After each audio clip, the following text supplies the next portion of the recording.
There's a mansion in Florida where secrets are bought and sold like currency, where classified documents set next to poolside cocktails, where foreign agents mixed with cabinet members at a $100,000 a year club, where the line between public office and private profit disappeared entirely. For nearly a century, Mar-a-Lago has been a symbol of wealth, of power, of American excess pushed to its breaking point. Marjorie Merriweather Post built it in 1927 with a singular vision: create a winter palace so magnificent that it could never be sold, so extravagant that only the government could afford to maintain it. A gift to the nation, a monument to American greatness. She died in 1973. The government refused her gift. They said it was too expensive to maintain, too impractical, too much. By 1985, the mansion was rotting, abandoned, a crumbling monument to a bygone era of American aristocracy. Then a real estate developer from New York bought it for $8 million, a fraction of its value. He promised to restore its glory, to preserve its history. Instead, he turned it into something else entirely: a private club, a political headquarters, a place where money could buy access to the most powerful office in the world. Donald Trump purchased Mar-a-Lago in 1985.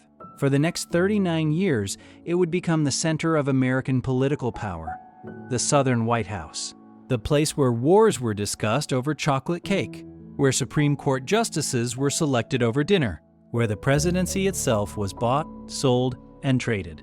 But Mar-a-Lago's story begins long before Trump. It begins with a serial heiress who wanted to build paradise, and ends with FBI agents searching for classified documents, while club members watched from the pool. This is a story about a mansion that was supposed to belong to America, that was meant to be a gift to the people. Instead, it became a fortress, a kingdom, a place where the rules didn't apply. Former club members describe it as intoxicating, seductive, a place where proximity to power made you feel invincible. Former staff described something else: surveillance, paranoia, a sense that everything you said and did was being recorded, evaluated, used. FBI investigators who searched Mar-a-Lago in August 2022 found classified documents in 13 locations, including a bathroom, a ballroom storage closet, the former president's personal office. They found evidence that boxes had been moved, that security footage had been deleted, that obstruction had occurred at the highest levels. But they also found something else, something that's never been fully reported: evidence of a system, a network, a way of operating that had been refined over decades. Mar-a-Lago wasn't just a house where crimes were committed, it was the crime, a machine designed to convert access into profit, to transform public power into private wealth, to erase the line between governing and grifting. 128 rooms, 62,500 square feet, sitting on 17 acres of the most valuable land in America. A mansion built as a gift to the nation, seized by one family, weaponized for profit. What really happens inside Mar-a-Lago? Who has access? What gets discussed when the cameras aren't rolling? And how did a condemned mansion become the center of American political power? She was born Marjorie Merriweather in 1887 in Springfield, Illinois.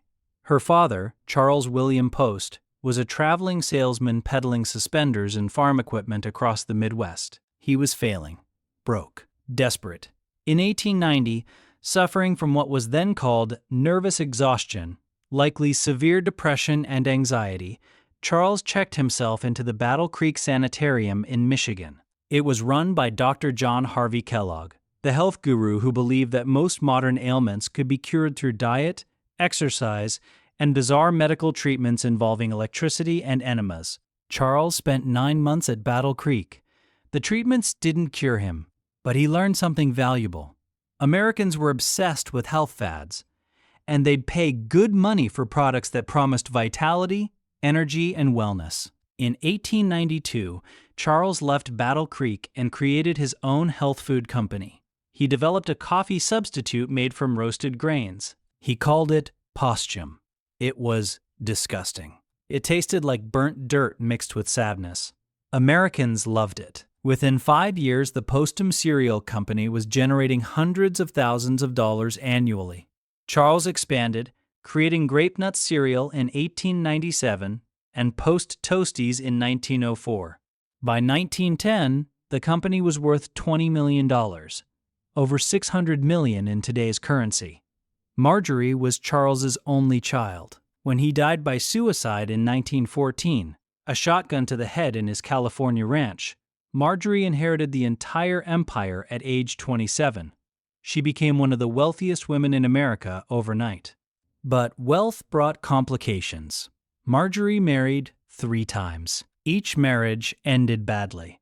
Her first husband, Edward Close, gave her 2 daughters before they divorced in 1919. Her second, E.F. Hutton, founder of the investment firm, gave her the Hutton name and a reputation for financial acumen before their divorce in 1935. Her third marriage, to Joseph E. Davies in 1935, would shape the rest of her life. Davies was a lawyer, diplomat, and eventually U.S. ambassador to the Soviet Union under Franklin Roosevelt. Through Davies, Marjorie entered the world of politics and international diplomacy. She hosted parties for senators, cabinet members, foreign dignitaries. She learned how power operated, how access translated to influence, how wealth could purchase proximity to decision-makers. And she learned something else. She liked it, the power, the significance, the feeling that she was at the center of history. But Washington, D.C., winters were brutal, cold, gray, depressing. Marjorie wanted somewhere warm, somewhere she could entertain, somewhere that would cement her legacy. In 1924, she purchased 17 acres of beachfront property in Palm Beach, Florida. The location was strategic. Palm Beach was becoming the winter playground for America's richest families, the Vanderbilts, the Rockefellers, the Astors. Marjorie didn't want to join them. She wanted to surpass them. She hired Marion Sims Wyeth, one of Palm Beach's premier architects, and Joseph Urban, the stage designer for the Ziegfeld Follies. Together, they would create something unprecedented. The mansion would be called Mar-a-Lago, Spanish for sea to lake, because the property stretched from the Atlantic Ocean to Lake Worth. It would have 128 rooms, 58 bedrooms, 33 bathrooms, gold-plated fixtures imported from Europe, a 75-foot tower modeled after the Torre del Oro in Seville, an underground tunnel connecting the main house to the beach. The original budget was $250,000, about $4.2 million today. The final cost exceeded $7 million, $125 million in modern currency. Construction took 3 years. Artisans were imported from Italy to create custom tile work. The living room ceiling was built in Italy, shipped in pieces, and reassembled on site. Gold leaf was applied to ceilings throughout the house. Marble was sourced from Cuba. Wood paneling was carved by hand. The grounds were equally elaborate. Marjorie hired landscape architect Marion Kruger Coffin to design tropical gardens featuring rare palms, orchids, and fruit trees. A 9-hole golf course was added. Tennis courts. A swimming pool lined with 1,000-year-old Venetian stone tiles that Marjorie had purchased from a demolished Italian palazzo. MarALago opened in 1927. The debut party attracted 300 guests: senators, industrial titans, European nobility. The party lasted 3 days. Marjorie had succeeded. She'd created the most spectacular private residence in America, a palace that rivaled anything in Europe. But almost immediately, she regretted it. The costs were staggering. Maintaining the property required a full-time staff of 62 people: groundskeepers, housekeepers, chefs, maids, security. The annual payroll exceeded $300,000, $5 million today. Property taxes were astronomical. Utilities, in a mansion with inadequate insulation and primitive air conditioning, ran tens of thousands monthly. And Marjorie only used the property 3 months a year, from December through March.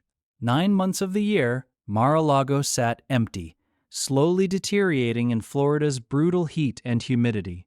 By the 1940s, Marjorie was looking for a way out. She couldn't sell it. Who could afford to buy it? Who would want the maintenance burden? The property was unsellable at anything approaching its value. So Marjorie had an idea. She would donate Mar-a-Lago to the federal government. It would become a winter retreat for presidents and visiting foreign dignitaries, a southern equivalent to Camp David. The gift would cement her legacy. She'd be remembered as the woman who gave America its own palace. In 1973, Marjorie Merriweather Post died at age 86. Her will stipulated that Mar-a-Lago be donated to the U.S. government for use as a presidential retreat. The government accepted. Briefly, the property required immediate repairs. The roof was leaking. The plumbing was failing. The electrical system was outdated and dangerous. Estimates suggested $5 million minimum to make it habitable. Then there were the annual costs: staff, security, maintenance, insurance, taxes. The government ran the numbers. Maintaining Mar-a-Lago would cost taxpayers approximately $1 million annually, $18 million in today's dollars, for a property the president might visit once or twice a year. In 1980, the federal government formally declined Marjorie's gift. They returned Mar-a-Lago to her estate. The mansion was now the estate's problem. They tried to sell it, listed it at $20 million, then $15 million, then $10 million. No buyers. Nobody wanted a deteriorating palace with $7 million annual operating costs. By 1985, Mar-a-Lago had been vacant for over a decade. The roof had partially collapsed. Windows were broken. Vegetation had invaded parts of the interior. Mold was spreading. Saltwater corrosion was destroying the infrastructure. The estate was desperate. They'd take any reasonable offer just to be rid of the burden. That's when a 39-year-old real estate developer from New York made a proposal. His name was Donald Trump, and he had a vision. Donald Trump first visited Palm Beach in the early 1980s. He was building his brand as a New York real estate mogul. Casinos in Atlantic City, luxury apartments in Manhattan, his name in gold letters on everything he touched. But New York had limitations, regulations, unions, media scrutiny, competitors. Florida offered something else: looser regulations, cheaper labor, a media environment he could control more easily. And Palm Beach offered proximity to wealth, old money, the kind of inherited fortunes that Trump, a developer's son from Queens, had always envied and resented. When Trump learned Mar-a-Lago was for sale, he saw opportunity. Not as a home, not as a historical preservation project, as a business. Trump understood something the Post estate didn't. Mar-a-Lago's value wasn't as a single-family residence. It was as a private club, a place where wealth could buy access, where membership meant belonging to an exclusive world. He could charge initiation fees, annual dues, event rentals. He could monetize every square foot of the property while living there himself. In 1985, Trump made an offer: $5 million for Mar-a-Lago, plus $3 million for the furnishings and Post's personal art collection. $8 million total for a property that had cost $125 million to build. The estate accepted immediately. Trump took possession in December 1985. He moved in with his first wife, Ivana, and their 3 children.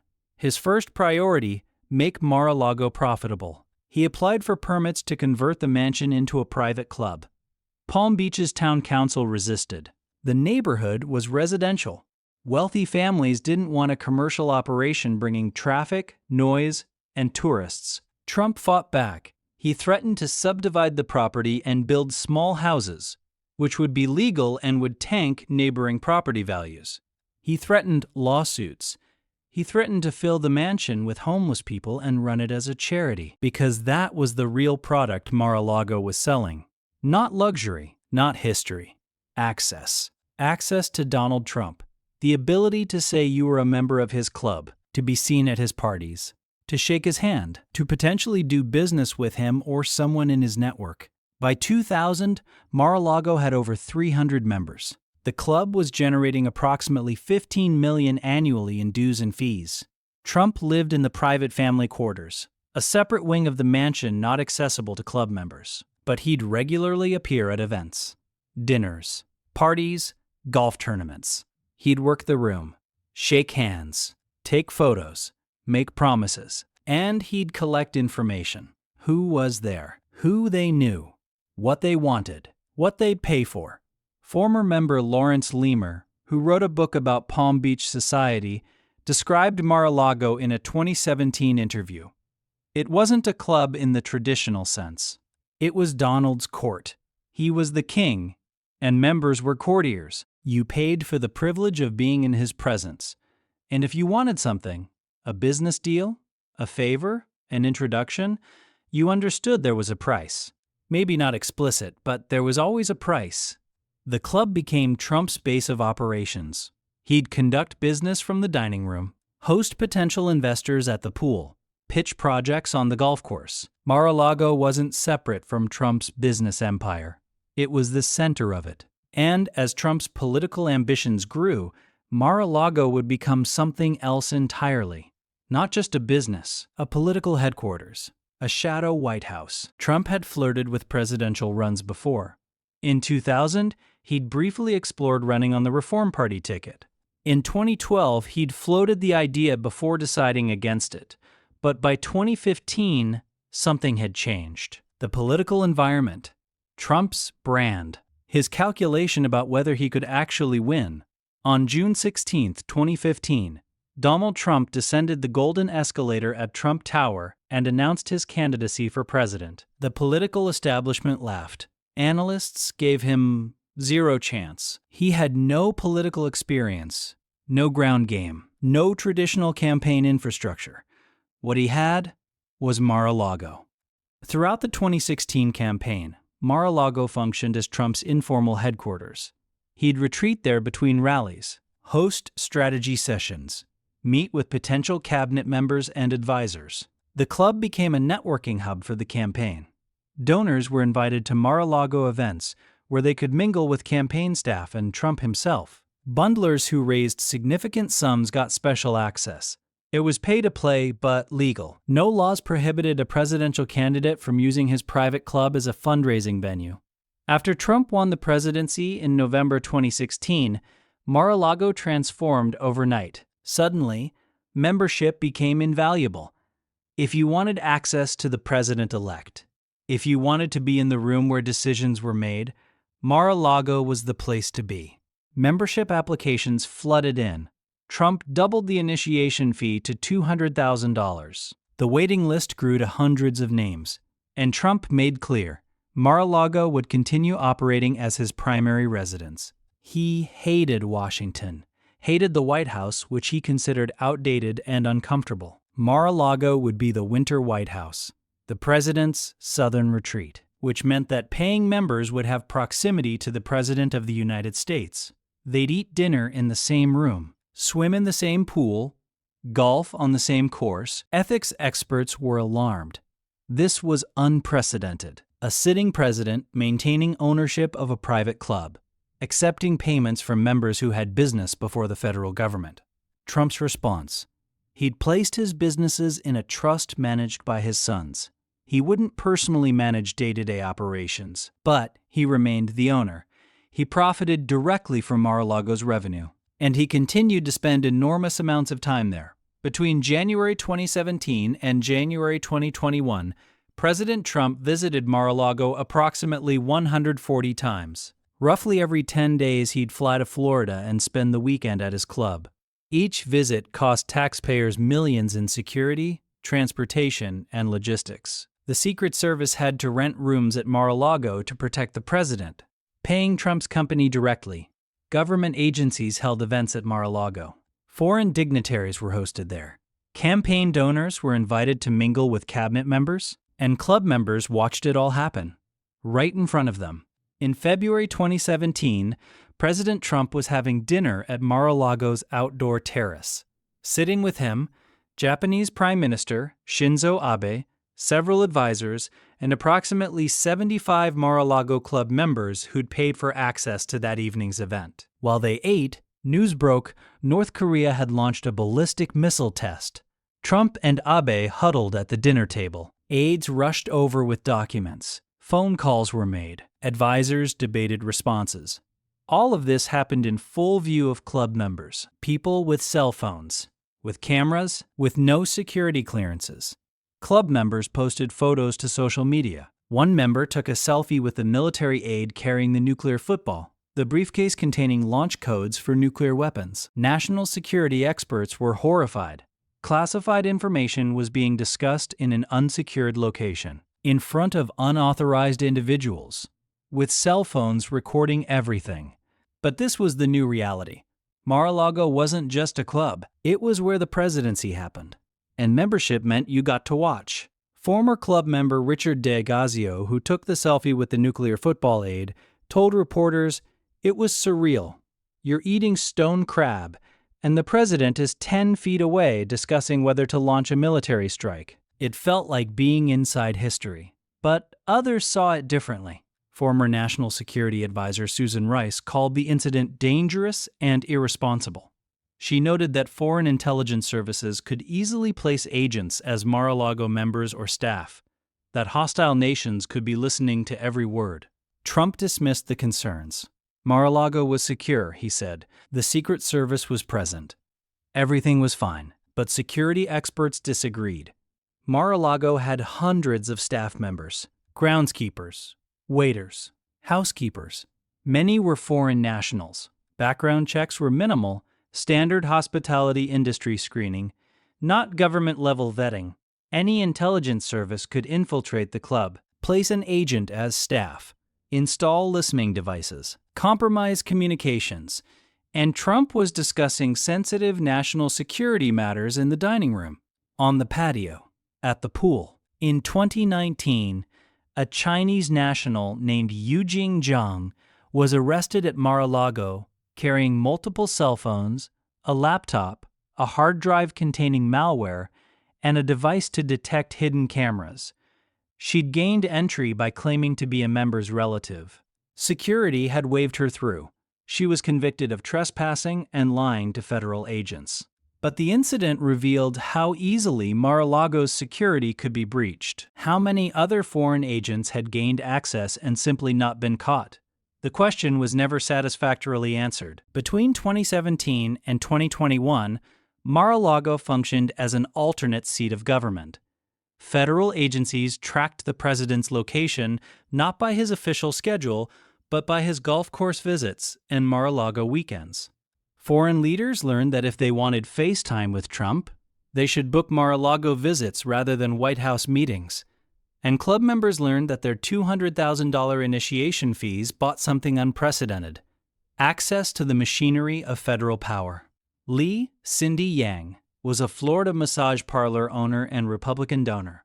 She'd founded a chain of spas in South Florida, several of which were later investigated for potential ties to human trafficking and prostitution. Yang became a Mar-a-Lago member in 2016.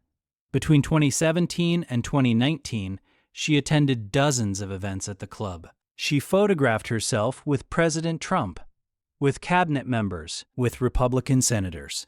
And she sold those photos. Yang operated a consulting business that promised Chinese clients access to American political figures for fees ranging from $50,000 to $1 million.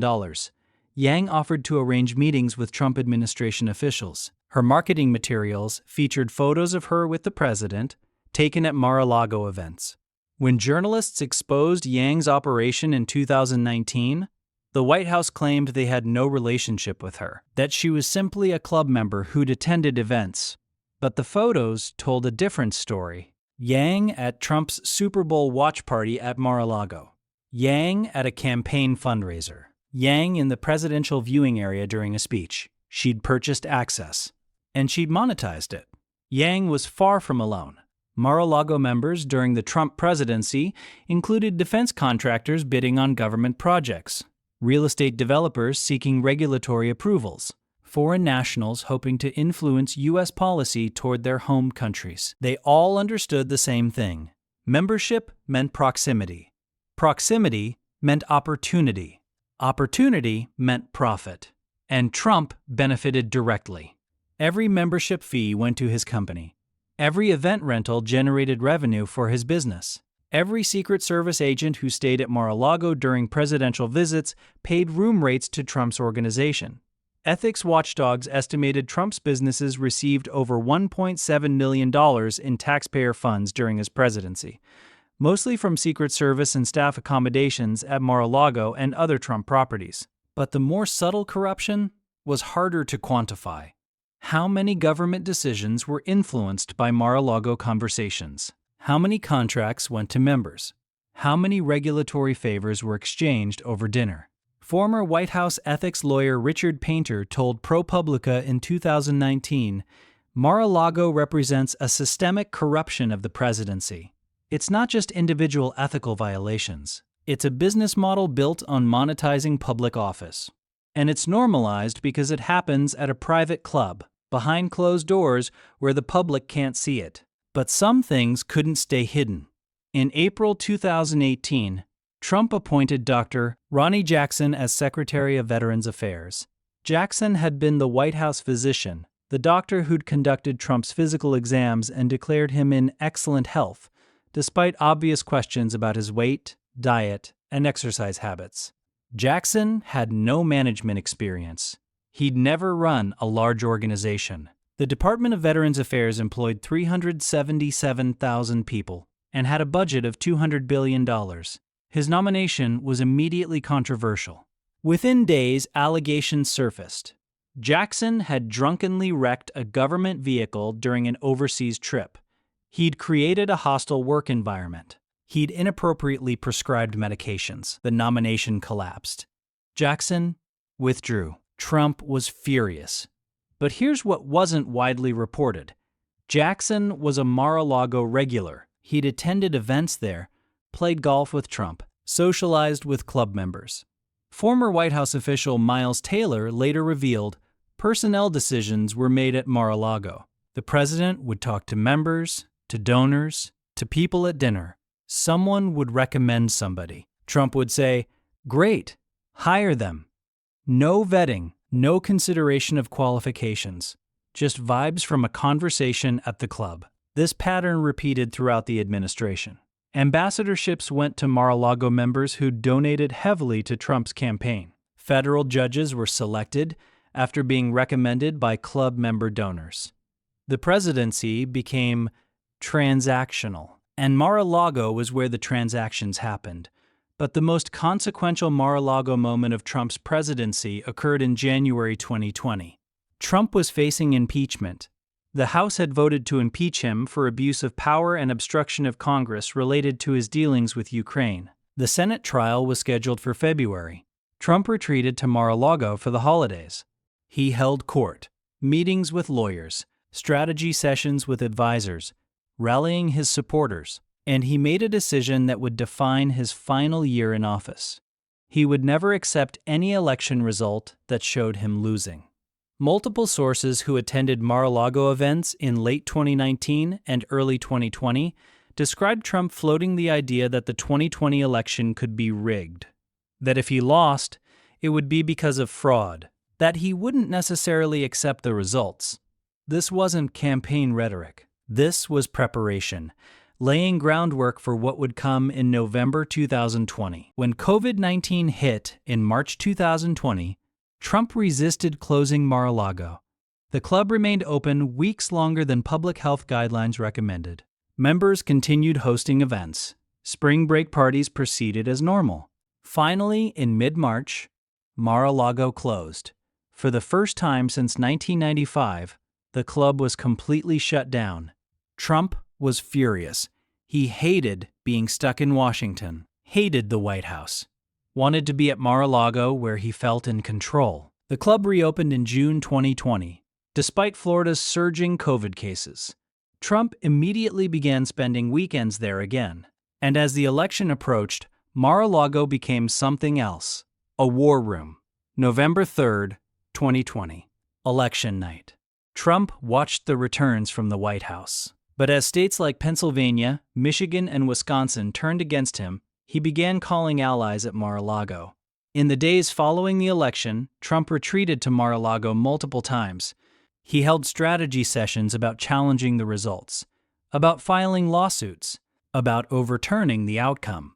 Former campaign officials describe a chaotic atmosphere, people coming and going, lawyers presenting increasingly bizarre theories about voting machines and foreign interference, advisors debating whether to encourage Trump's denial or try to ground him in reality. Mar-a-Lago had become the headquarters of the attempt to overturn the election. On January 6, 2021, Trump gave a speech near the White House encouraging supporters to march to the Capitol. What followed was a violent insurrection. 5 people died. The Capitol was breached for the first time since 1814.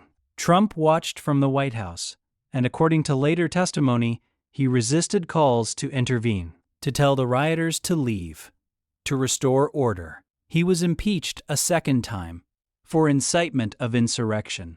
2 weeks later, Trump left the White House for the final time.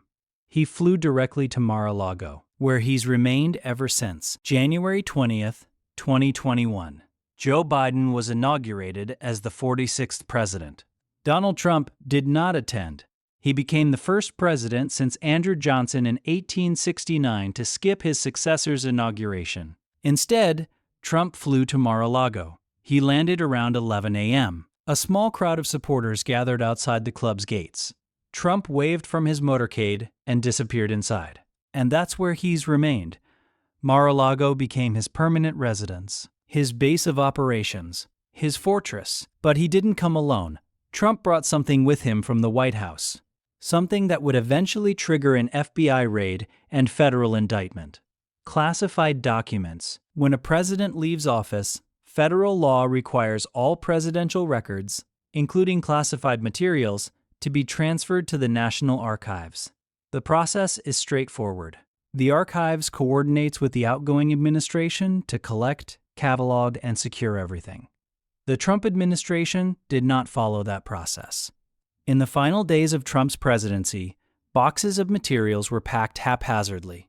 Documents, memos, gifts from foreign leaders, personal items, all thrown together without sorting. Some boxes contained classified information, top-secret documents, signals, intelligence, human source information, material that, if disclosed, could endanger lives. At least 15 boxes of presidential records were transported to Mar-a-Lago. They were stored in various locations around the property. Initially in a storage room, later in Trump's personal office, some reportedly in his residence. National Archives officials reached out to Trump's team in May 2021. They requested the return of presidential records. Trump's lawyers said they were working on it. Months passed. The archives grew increasingly insistent. Finally, in January 2022, Trump's team returned 15 boxes. Archives staff immediately noticed a problem. The boxes contained documents marked classified. Over 100 documents with classification markings. Some marked top secret. Some marked with special handling instructions indicating they contained extremely sensitive intelligence. The archives referred the matter to the Department of Justice. DOJ opened an investigation. What followed was months of negotiations. DOJ sent a subpoena in May 2022 demanding the return of all remaining classified materials. Trump's attorneys responded that a diligent search had been conducted. All classified documents had been returned. There was nothing left at Mar-a-Lago. They certified this in writing, under penalty of perjury. They were lying. FBI investigators had evidence suggesting otherwise. They had witness testimony from Mar-a-Lago staff. They had photographs showing boxes being moved after the subpoena was issued. They had security footage. They believed Trump was knowingly retaining classified documents and potentially obstructing the investigation. On August 5, 2022, a federal magistrate judge approved a search warrant for Mar-a-Lago. The warrant authorized FBI agents to search for classified materials in specific locations: Trump's personal office, storage areas, and potentially his residence. The search was scheduled for August 8, 2022. The FBI coordinated with Secret Service. They planned to execute the warrant when Trump was not present. He was in New York that week. They wanted to avoid confrontation, avoid making it theatrical. The search was supposed to be quiet, professional, routine by FBI standards. It became one of the most consequential law enforcement actions in American history. August 8, 2022, approximately 9 a.m., FBI agents arrived at Mar-a-Lago. Secret Service permitted entry. They'd been notified in advance. The search began. Agents moved through the property systematically. Trump's office, storage rooms, a basement area where boxes were kept. They found documents, hundreds of documents, many with classification markings. In Trump's personal office, documents marked top secret, SACI, sensitive compartmented information, the highest level of classification. In a storage room, boxes containing classified materials mixed with personal items. Newspaper clippings next to defense intelligence reports. Magazine covers next to signals intelligence summaries. In a bathroom, a box containing classified documents stored near a shower. In total, agents recovered over 11,000 documents. More than 100 were classified. 13 boxes contained top-secret materials. The search lasted approximately 9 hours. By 6 p.m., FBI agents had left the property with over 30 boxes of evidence. Trump was not present during the search, but his legal team was notified. Within hours, Trump issued a statement. Mar-a-Lago is under siege, raided, and occupied by a large group of FBI agents. The word raided was strategic. It conjured images of jackbooted thugs breaking down doors, of political persecution, of government overreach. The reality was more mundane. FBI agents executing a valid search warrant, approved by a federal judge, based on probable cause that crimes had been committed. But Trump's framing stuck. Conservative media exploded. Fox News devoted wall-to-wall coverage to the raid. Republicans in Congress demanded investigations into the FBI. Within days, threats against federal law enforcement surged. FBI offices received bomb threats. Agents' personal information was published online. One Trump supporter attacked an FBI office in Cincinnati and was killed in a standoff with police. The search of Mar-a-Lago had become a rallying cry, evidence of deep state persecution, proof that the establishment was weaponizing law enforcement against Trump. But the evidence told a different story. The FBI's investigative affidavit, partially unsealed weeks later, revealed the basis for the search warrant. Witnesses had reported that after receiving the May 2022 subpoena, Trump personally reviewed documents and decided which to return and which to keep.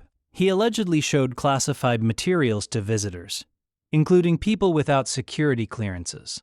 Security footage showed Trump's personal aide, Walt Nauta, moving boxes in and out of the storage room. The timing coincided with the subpoena compliance period, suggesting boxes were being hidden. And when Trump's attorneys certified that all classified materials had been returned, they based that certification on Trump's word, not on their own review. They took him at his word and signed a legal document attesting to something they hadn't personally verified. It was obstruction, textbook obstruction of a federal investigation. But Trump's defense was simple. The documents were his. As president, he had the authority to declassify anything. He'd declassified these materials before leaving office. Maybe not through the formal process, but through his own mental decision-making. I declassified them by thinking about it, Trump would later claim in a television interview. Legal experts were unanimous. That's not how declassification works. There's a process, documentation, records. You can't retroactively declassify documents through a mental exercise. But Trump's base didn't care about legal technicalities. They saw the FBI searching Mar-a-Lago and concluded the establishment was trying to stop Trump from running in 2024. The search had backfired politically. Instead of damaging Trump, it had energized his supporters, made him a martyr, reinforced the narrative that he was being persecuted for fighting on behalf of regular Americans. Trump's fundraising exploded. Millions poured into his Save America PAC. His poll numbers among Republicans surged, and Mar-a-Lago itself became a symbol, a fortress under siege, the place where Trump was making his stand against the deep state. But what nobody was asking publicly, what investigators were quietly exploring, was a more disturbing question. Why did Trump want these documents? What was he planning to do with them? The classified materials recovered from Mar-a-Lago covered a range of sensitive topics: nuclear weapons programs, intelligence gathering methods, military vulnerabilities of both the United States and foreign nations. Some documents were so sensitive that investigators with top-secret clearances weren't initially allowed to review them. They required special additional clearances. Why would Trump keep these? Why risk federal prosecution to retain documents about nuclear capabilities and intelligence sources? Former prosecutors and intelligence officials have theories. Theory 1. Trophy collecting. Trump kept material as souvenirs. Proof of his presidency. Items he could show to guests to demonstrate his importance. Evidence supporting this. Witnesses reported Trump showing classified documents to visitors at Mar-a-Lago, not to share intelligence, just to brag, to prove he had access to secrets. Theory 2. Leverage. Trump retained material that could be valuable in future negotiations or conflicts. Information about foreign leaders, about U.S. vulnerabilities, about intelligence operations. Evidence supporting this. The specific nature of some documents. Materials about France's President Macron, about Iran's missile program, about U.S. defensive capabilities, all potentially valuable in diplomatic or business negotiations. Theory 3. Narcissism and defiance. Trump genuinely believed the documents were his property, that, as president, he had the right to take whatever he wanted, that federal law didn't apply to him. Evidence supporting this. Trump's own statements, his refusal to comply with subpoenas, his insistence that he'd done nothing wrong even after being indicted. Or perhaps all three are true. Trump is complex enough to contain multitudes of selfish, reckless motivations simultaneously. But there's a fourth theory, one that investigators have explored but haven't publicly confirmed. Theory 4. Trump intended to sell access to the information. Not directly. Trump's not stupid enough to sell classified documents in a cash transaction. But what if Mar-a-Lago members, some of whom represent foreign governments, foreign businesses, foreign intelligence services, paid for access not just to Trump, but to information? What if the $200,000 initiation fee bought more than proximity? What if it bought intelligence? This theory is speculative. There's no public evidence Trump sold classified information. But Mar-a-Lago's business model was always transactional. Access for money, information for leverage, proximity for profit. And Trump kept classified documents in unsecured locations where club members and staff could potentially access them. The FBI is still investigating. Grand juries are still hearing testimony. The full story hasn't been told. But what's clear is this. Mar-a-Lago wasn't just the site of document retention crimes. It was central to the crime itself. The mansion's structure, private club, Trump's residence, unsecured storage, made the retention possible. Mar-a-Lago enabled the crime. And it profited from it. On June 8, 2023, Donald Trump was indicted by a federal grand jury in Miami. 40 counts: willful retention of national defense information, conspiracy to obstruct justice, withholding documents, corruptly concealing documents in a federal investigation, scheme to conceal, false statements. The indictment read like a thriller. Boxes moved in the dead of night, security footage deleted, attorneys misled, staff instructed to lie, and at the center, Mar-a-Lago, the mansion that had enabled it all. The indictment included photographs, images that shocked even Trump's defenders, boxes of classified documents stacked in a bathroom, piled in a shower stall, stored in a ballroom storage closet next to Christmas decorations and golf equipment. These weren't secure facilities. They were haphazard storage areas in a private club with hundreds of members and staff flowing through constantly. The indictment detailed specific instances where Trump showed classified materials to people without clearances. July 2021. Trump showed a classified document about Iran to a writer and publisher visiting Mar-a-Lago. The document was marked secret. Trump allegedly said, "As president, I could have declassified it. Now I can't, but this is still a secret." He acknowledged he hadn't declassified it, but showed it anyway. August 2021. Trump showed classified maps of a military operation to a political action committee representative at his Bedminster golf club. No classification markings were redacted. Trump just handed them over. These weren't inadvertent disclosures. Trump actively chose to share classified material with unauthorized individuals. For what purpose? To impress them. To demonstrate his importance. To prove he still had power. The indictment also detailed the obstruction. After receiving the subpoena in May 2022, Trump allegedly told his attorney, "I don't want anybody looking through my boxes." He instructed his aide, Walt Nauta, to move boxes from the storage room.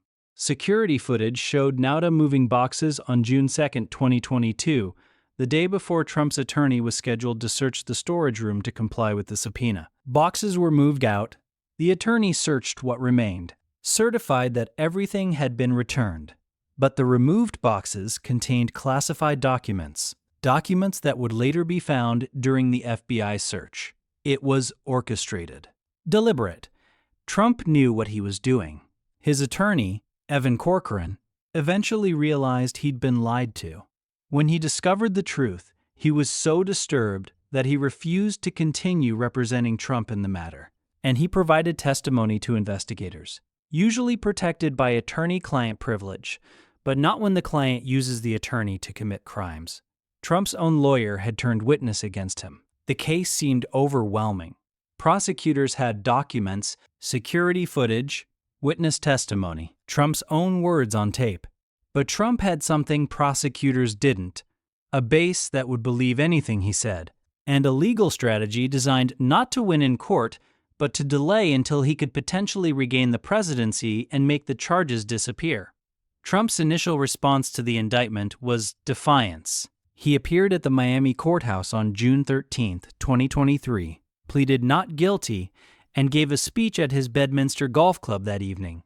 "I had every right to have these documents," Trump told supporters. "They were mine. I declassified them. This is a witch hunt. The worst persecution of a political candidate in American history." His attorneys filed motion after motion, challenging the search warrant, challenging the appointment of the special counsel, demanding changes of venue, requesting delays. The strategy was transparent. Delay the trial past the 2024 election. If Trump won the presidency, he could order his attorney general to drop the case. Or he could pardon himself, an unprecedented move, but one Trump was clearly considering. And it worked. The trial date was initially set for August 2023, then delayed to December, then to May 2024, then indefinitely postponed as Trump's attorneys filed increasingly frivolous motions. Judge Aileen Cannon, a Trump appointee, granted delays that legal experts considered unjustified. She entertained arguments that more experienced judges would have dismissed immediately. Critics accused her of bias, of slow-walking the case to help Trump. She denied it, but the delays spoke for themselves. By November 2024, the case still hadn't gone to trial. Trump won the presidential election and immediately announced he would order the Department of Justice to dismiss the federal charges against him. On his first day in office, January 20th, 2025, Trump instructed his acting attorney general to file a motion to dismiss the Mar-a-Lago case. The motion argued that prosecuting a sitting president violated the Constitution, that the case should be dismissed permanently. Legal scholars were divided. Some argued the case should be paused while Trump was in office, then resumed after. Others said dismissing it entirely set a dangerous precedent. But the practical reality was clear. The Mar-a-Lago prosecution was dead. Trump had successfully run out the clock. He'd committed crimes, retained classified documents, obstructed justice.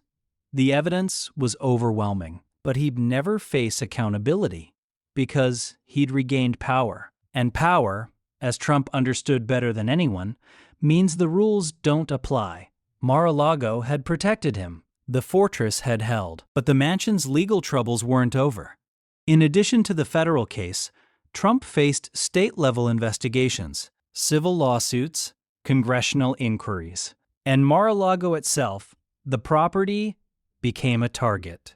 Palm Beach County tax assessors had long suspected Mar-a-Lago was undervalued for property tax purposes. Trump claimed it was his primary residence, which entitled him to significant tax breaks. But he also operated it as a commercial club, with hundreds of paying members, hosting events, generating millions in revenue. Was it a residence or a business? For tax purposes, the distinction mattered enormously. An investigation revealed Trump had been classifying Mar-a-Lago as a private social club for tax purposes, reducing his tax burden by millions annually. But he'd also claimed it was his personal residence when applying for certain permits and when defending against other legal challenges. He was having it both ways, getting tax benefits from both classifications without the burdens of either.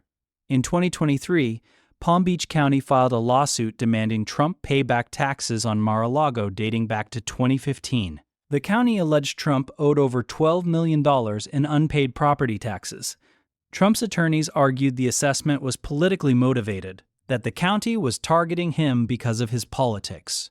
The case is ongoing, but tax experts who've reviewed the evidence say the county has a strong case.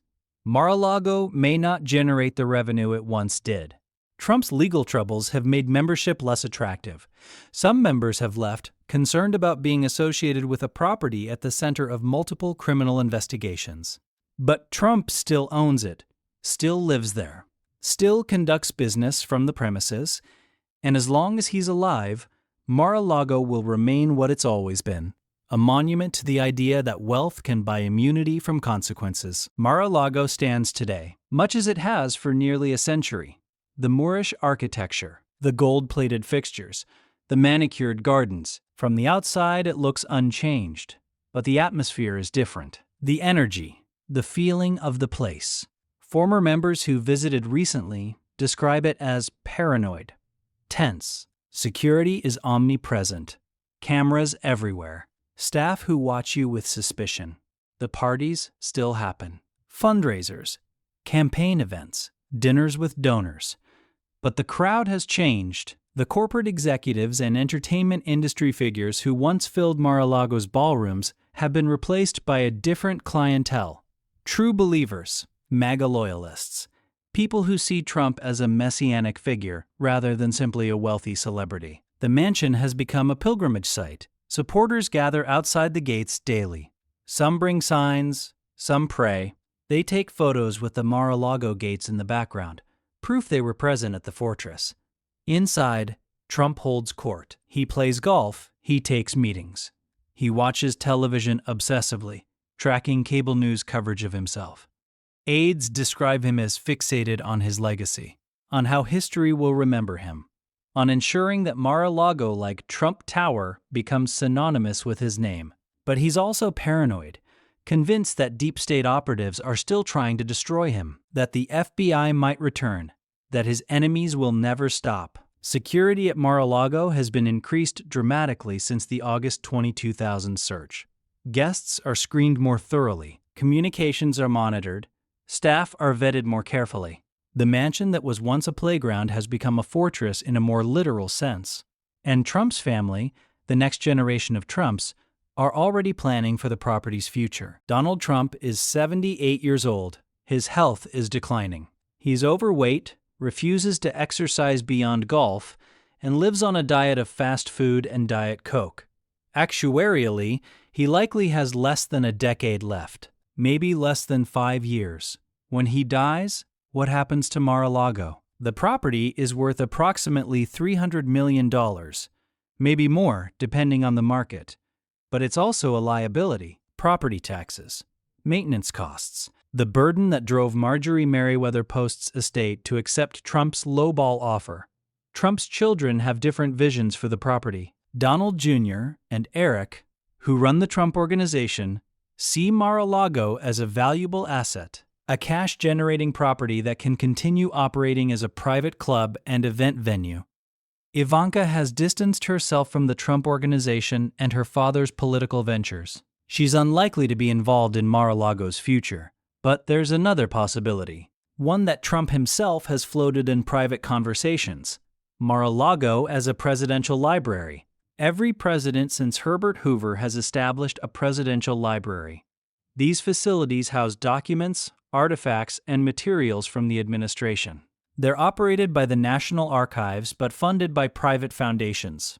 Trump has discussed turning Mar-a-Lago into his presidential library, a permanent monument to his presidency, a place where supporters could visit, where his legacy could be curated and controlled. But there are problems. Presidential libraries are supposed to contain presidential records. Trump illegally retained those records. Many are now evidence in federal investigations. And the National Archives has made clear they will not cooperate with a Mar-a-Lago-based presidential library. The relationship between Trump and the archives is too damaged, so Trump's team is exploring alternatives: a privately funded library, not officially affiliated with the National Archives, where Trump's version of history can be presented without government oversight. Critics call it propaganda. Supporters call it necessary to counter the fake news version of Trump's presidency. Either way, Mar-a-Lago's future seems to involve memorializing Trump, making the mansion inseparable from his identity. But there's a darker possibility, one that people who've studied Trump's psychology consider plausible. What if Mar-a-Lago becomes Trump's tomb? Marjorie Merriweather Post is buried in Washington, D.C. at Rock Creek Cemetery. Her grave is modest, respectful, not ostentatious. Donald Trump will not have a modest grave. He's discussed burial plans with confidants.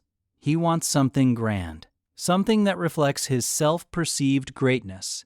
And where better than Mar-a-Lago? The property he rescued from ruin, the mansion he transformed into the Winter White House. Trump could be interred on the grounds, perhaps in a specially built mausoleum, perhaps in a tomb modeled after Grant's tomb or Napoleon's Les Invalides, a monument that would ensure Mar-a-Lago could never be sold or demolished, because it would be a burial site, protected by laws governing cemeteries and memorials.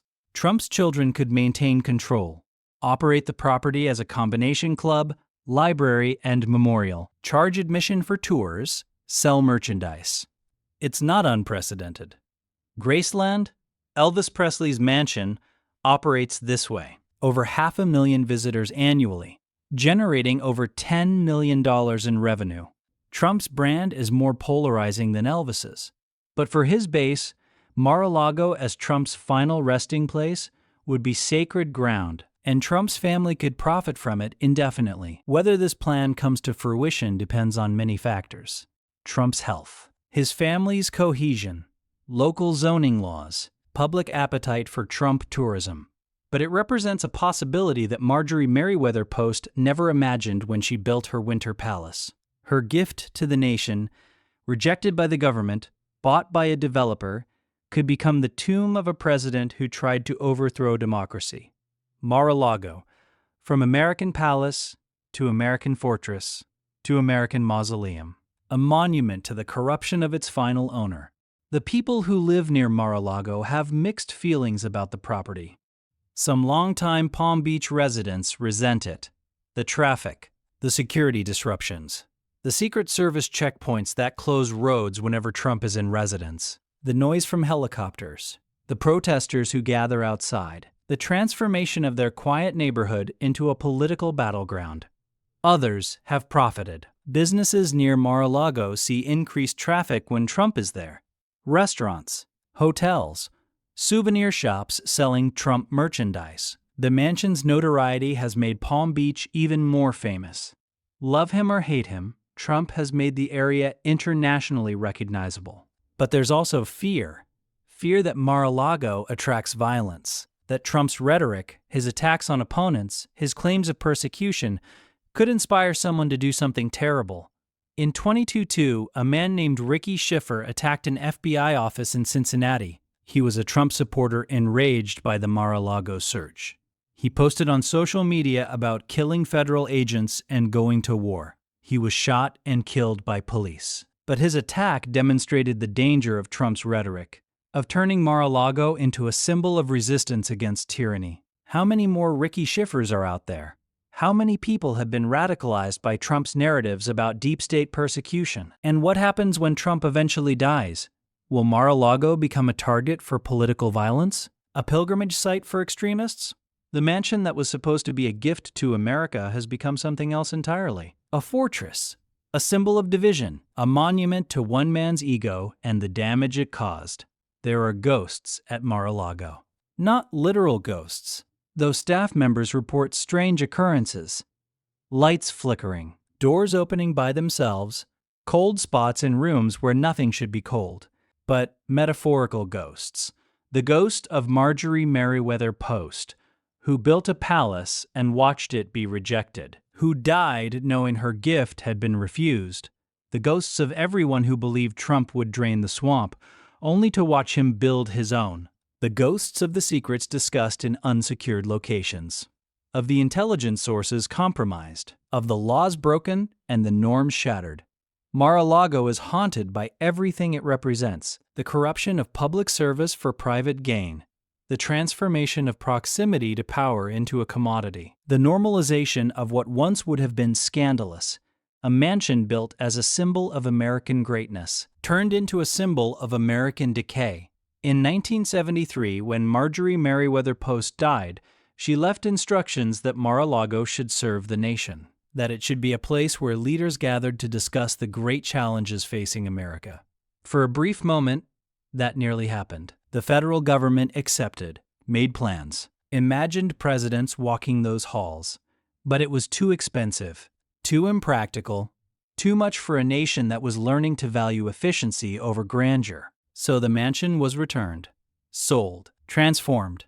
And now, 50 years later, it has served the nation in a way Marjorie never intended. It has shown us what happens when private wealth and public power merge completely. When a president views the office as a profit center rather than a public trust. It has demonstrated how systems built on honor and norms can be exploited by someone with no honor and no respect for norms.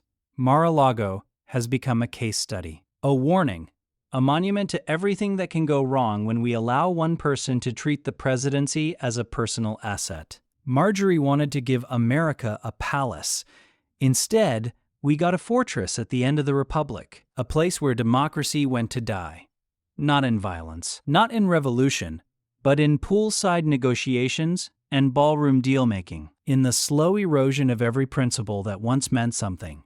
Mar-a-Lago stands today as it has stood for nearly a century, beautiful, opulent, iconic, and utterly corrupted by the man who saved it from demolition. Donald Trump rescued Mar-a-Lago, but in doing so, he revealed what it had always been destined to become. Not a gift to the nation, but a monument to American greed, American excess, and American collapse. The mansion will outlive Trump. It will outlive his children. It will stand for decades more, perhaps centuries. And every person who visits will have to decide, is this a historical landmark worth preserving? Or a monument to corruption that should be torn down? Is Mar-a-Lago an American palace? Or an American crime scene? The answer depends on who's asking, and what they're willing to ignore to maintain the fantasy. Mar-a-Lago, the fortress at the end of America. Still standing, still beautiful, still hiding secrets behind its coral pink walls. The mansion Marjorie built, the club Trump corrupted, the symbol of everything wrong with how power operates in this country. And it's not going anywhere. Donald Trump faces multiple criminal and civil cases related to Mar-a-Lago and other properties. The classified documents case remains in legal limbo. Mar-a-Lago continues operating as a private club. Membership fee, $1 million, increased from $200,000 in 2200. Annual dues, $25,000. The mansion's future remains uncertain. But one thing is clear. Mar-a-Lago will never be what Marjorie Merriweather Post intended. It's not America's palace. It's one man's fortress. and the American people are still paying the price.